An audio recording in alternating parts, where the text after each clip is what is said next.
Initiation à la littérature française. Le français par la méthode nature, rédigé par l'auteur de L'anglais par la méthode nature, Arthur M. Jensen. Préface.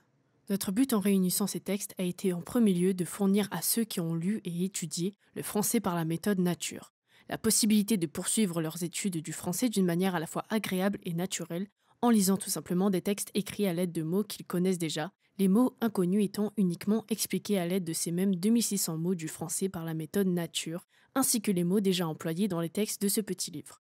De cette manière, un nombre de mots toujours plus grand viendra peu à peu s'ajouter à ce que connaît déjà l'élève, de sorte qu'ayant lu ces textes choisis, ce dernier connaîtra environ 4200 mots, dont 3000 parmi les plus souvent employés en français.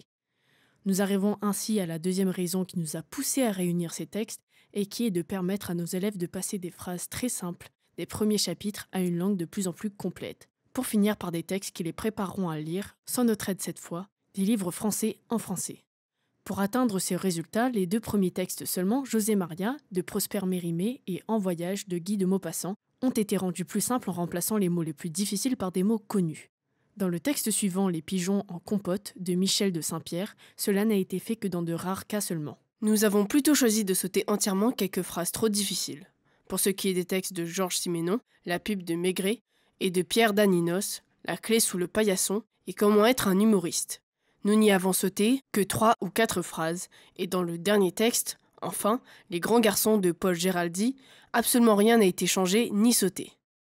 Nous tenons à remercier les auteurs qui nous ont permis d'employer leurs textes dans ce petit livre et nous remercions également la maison des Noëls de nous avoir permis d'employer Les pigeons en compote, tiré de Dieu nous garde des femmes, de Monsieur Michel de Saint-Pierre, la maison Hachette pour La clé sous le paillasson, tiré de Vacances à tout prix de Monsieur Pierre Daninos, la maison Plomb pour Comment être un humoriste, tiré de Toussonia, de Monsieur Daninos également, et la maison Stock pour Les grands garçons de Monsieur Paul Géraldi. Pour La pipe de Maigret, le plus long des textes que nous présentons dans ce livre, nous remercions tout particulièrement Monsieur Georges Simenon de sa grande gentillesse. Nous aimerions enfin remercier les professeurs des universités de Copenhague et de Londres qui, de leurs précieux conseils et en nous donnant sans hésiter tout le temps que nous leur demandions, nous ont aidés à faire ce petit livre. Pour terminer, nous nous permettrons de faire remarquer que cette préface a été écrite d'un bout à l'autre à l'aide des mots du français par la méthode nature, sans qu'un seul autre mot y ait été employé.